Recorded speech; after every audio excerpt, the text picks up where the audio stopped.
Bienvenue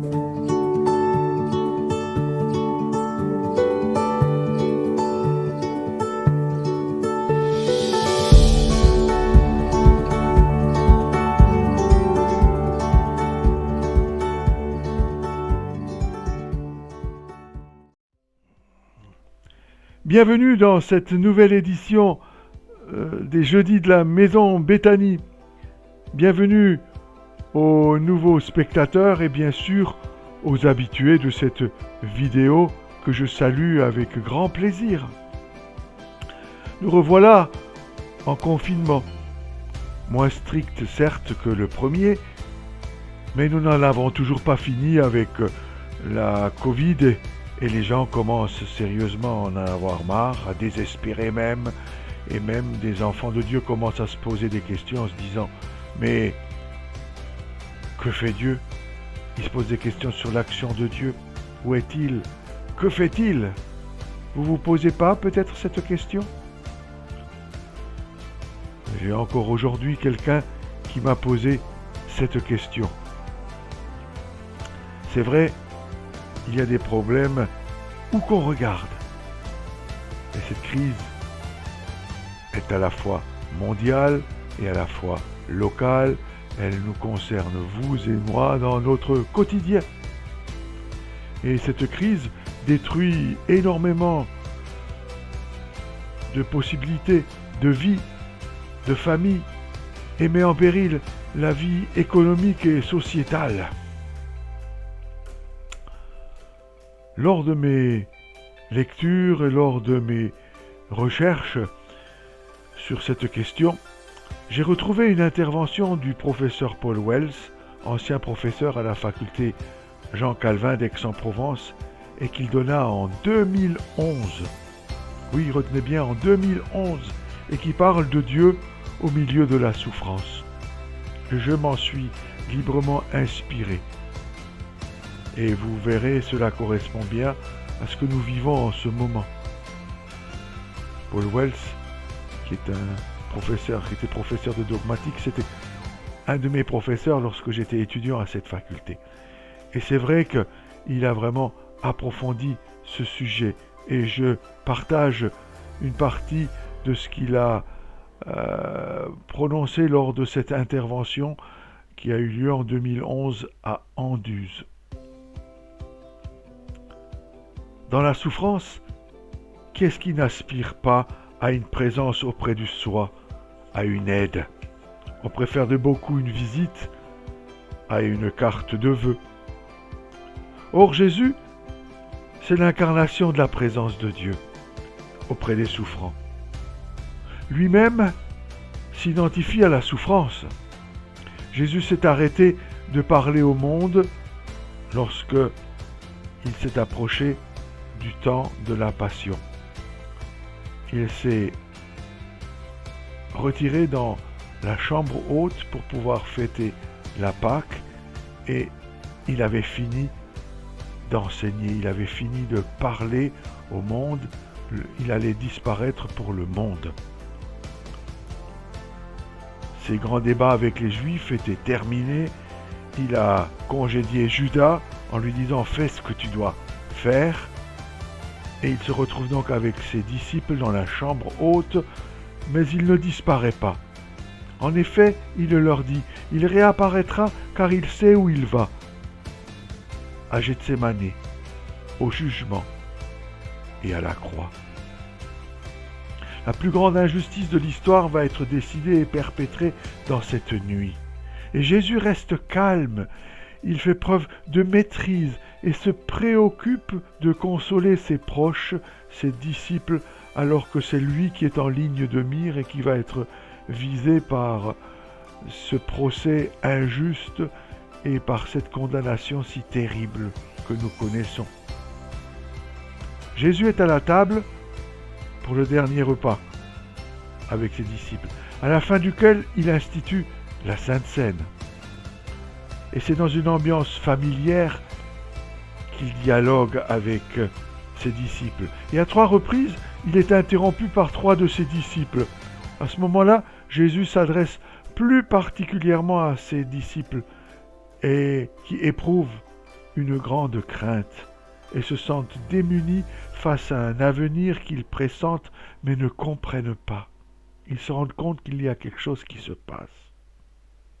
Pourtant, les paroles que prononce le Seigneur sont autant de consolation pour nous au milieu de nos épreuves. Elles nous montrent comment trouver la paix. En effet, Dieu est au cœur de nos souffrances. Parce que Jésus est lui-même au cœur de nos souffrances. Il est avec nous parce qu'il a connu les souffrances les plus profondes que nous n'aurons pas à connaître grâce à son sacrifice. Il est donc d'autant plus qualifié pour nous consoler que lui-même a connu la paix dans la souffrance. Comme cela nous est affirmé de façon saisissante en Hébreux 5, au versets 7 et 9. Aujourd'hui, nous sommes placés face à toutes sortes de problèmes. Il y a le Covid, les maladies physiques ou psychologiques, les relations souvent difficiles dans la famille, entre autres. Il y a aussi la pénibilité du travail, les mesquineries des collègues, les mensonges, les patrons qui exploitent. La vie nous apparaît parfois comme une suite d'épreuves. Mais il arrive aussi que nos épreuves proviennent de notre propre stupidité. Il faut savoir le reconnaître. Toutes les difficultés, grandes ou petites et de nature diverse, risquent d'ébranler la paix de notre cœur, notre foi.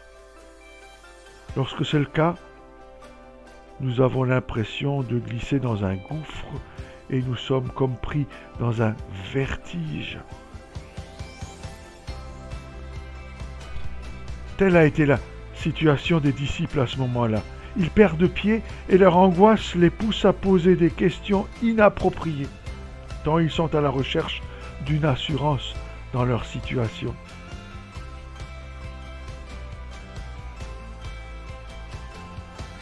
Durant 3 ans, ils ont vécu avec le Christ. Ils ont vécu la plus belle des vies avec Jésus. Ils ont admiré ses miracles, ils ont joui de l'intimité de sa présence, bénéficié de son enseignement. Ils ont été l'objet de sa compassion continuelle. Et maintenant, ils vont tout perdre. Et une de nos très grandes souffrances intervient au moment où meurt un de nos proches et que nous avons le sentiment douloureux d'être abandonnés et laissés seuls face à nous-mêmes. Que deviendront les disciples sans Jésus? Ils pressentent la mort à la suite d'une trahison. Chacun regarde l'autre. Est-ce moi, Seigneur? La crainte et la suspicion prévalent entre eux. Rien n'est plus bouleversant que la trahison d'un ou de plusieurs proches. Jésus observe le visage de ses disciples et il perçoit leur crainte. Rien ne lui échappe. Il lit dans le cœur et discerne leur tristesse, leur désarroi. Serait-il possible, se demande-t-il, qu'après avoir mené une vie parfaite, Christ quitte ce monde en subissant une indicible souffrance? Jésus le sait. Il y consent lucidement, attitude qui n'a rien à voir avec le stoïcisme, ou le bouddhisme. Il assume, il est venu pour cela. Il se sait dans une mission que Dieu lui a confiée et il l'a acceptée parce que l'amour de Dieu, le Père, le Fils et le Saint-Esprit se révèlent au travers lui.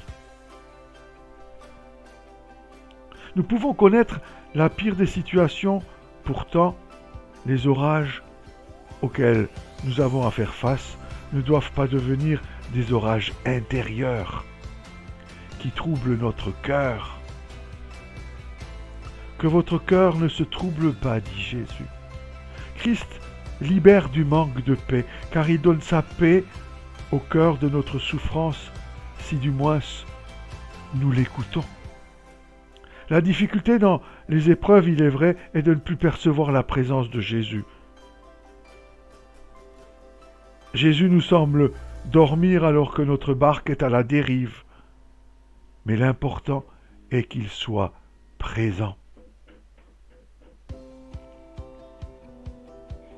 Comment éviter que notre cœur soit troublé?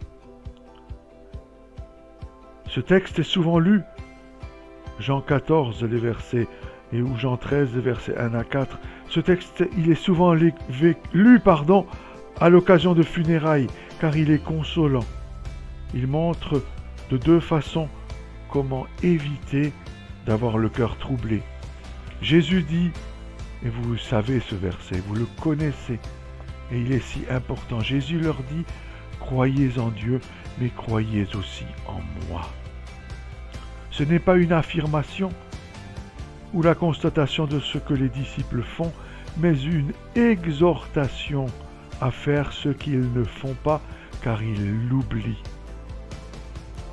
Nous sommes invités à croire en Dieu, car Dieu est un Dieu qui aime. Croire en Christ parce que ce qu'il fait, il le fait dans la grandeur de son amour. La mort ne va pas séparer Christ de Dieu, car il souffre afin de faire la volonté de Dieu. Sa mort n'est pas en dehors du projet que Dieu a formé dans son amour. Et non. Comment cela peut-il donc nous soutenir et nous encourager? Comment cela peut nous faire du bien? Christ croit que Dieu est souverain et il se sait entre ses mains. Le bateau n'échappera pas aux orages, certes, mais Dieu est le maître des orages. Il nous est impossible d'éviter la souffrance ici-bas. Or, de même que Christ est entre les mains de Dieu et que le Père et le Fils sont unis dans leur amour, nous sommes aussi entre les mains de Christ si nous sommes ses disciples. Ainsi tout est bien. Tel est l'enseignement de Romains 8, 28 que vous connaissez certainement et qui dit « Nous savons en outre que Dieu fait concourir toutes choses au bien de ceux qui aiment Dieu. » Vous me suivez là? Je le répète.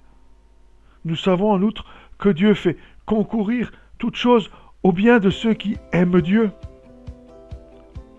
De ceux qu'il aime, de ceux qui ont été appelés conformément au plan divin.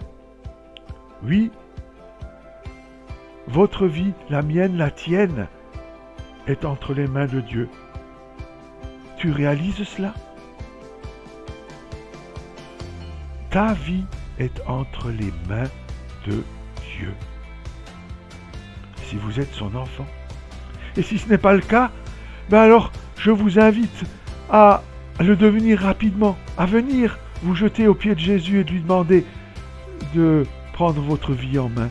Je vous invite fortement car Jésus est le seul qui peut nous protéger de ces angoisses qui nous submergent en ce moment et nous font douter même de l'avenir. En Dieu, nous avons un avenir car il tient le monde dans sa main et qu'il a un plan pour le monde